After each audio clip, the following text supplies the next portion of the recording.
Hello, you're listening to the Love and Money podcast with Shakira, and today I'm going to talk about Pfizer.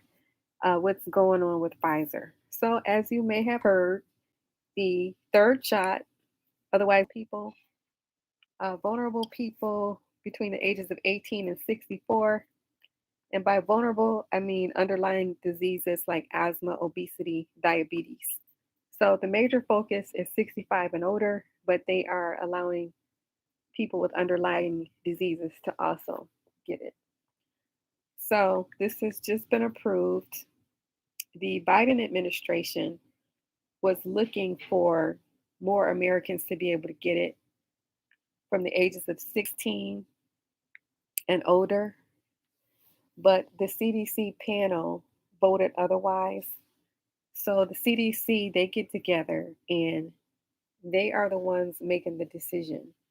And so the CDC panel, they got together and they actually voted.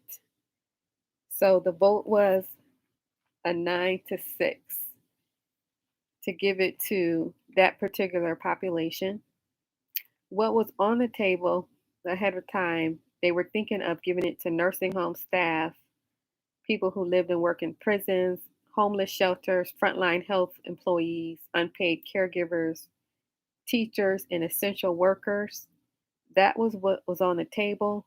But as you know, the final decision was to focus on the age group 65 and older and also to give it to the vulnerable population. Vulnerable meaning underlying diseases, ages 18 to 64. So um, their hopes are that this third shot will boost antibody levels.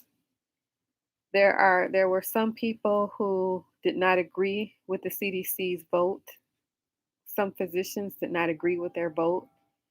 They feel that everyone should be getting the booster shot, but the CDC is the one who makes the decision, like I said before. And so they voted 9-6 that they would prioritize the age group 65 and older and the vulnerable population. And what they're basing their decision on is the CDC that gets together and they listen to presentations and they look at observational studies. So there was not a clinical study, it's actually an observational study that they were looking at. They are looking at how the people in Israel reacted to this third shot. So the people in Israel were given the shot first, ahead of everybody, and then they observed them, almost just like guinea pigs.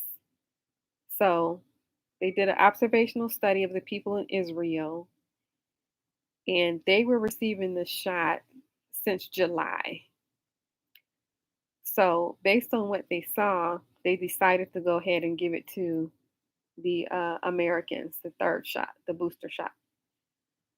Out of the studies that they saw, their observational studies of the people in Israel, they saw that there was one case of myocarditis, which is a heart inflammation, which occurred in a male under the age of 30.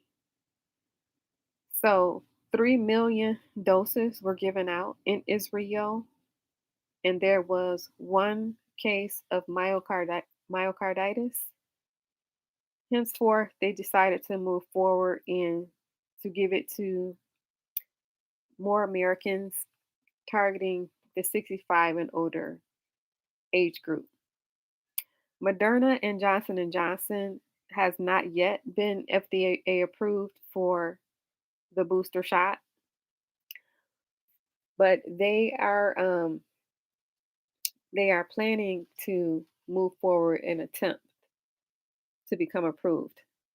So far, they're not approved yet, but Pfizer is the first one to get approved for the booster shot, which is the third shot. So this is the Love and Money podcast with Shakira. Just wanted to come in and let you know what's going on in the as it relates to COVID-19 and the pandemic and what they are doing, the kind of things they are looking at to study how they are doing their research. They're doing their research by actually injecting people and seeing how they react to it. So that's what they're doing. They injected the people over in Israel and they observed them. Hence, they're going to move forward with the third shot, which is the booster shot. So this is Pfizer only, and Moderna and Johnson are still waiting for approval. So this is the Love and Money podcast with Shakira. If you like this podcast, please hit the like and subscribe button. It helps the algorithm. And please share. Thank you for listening.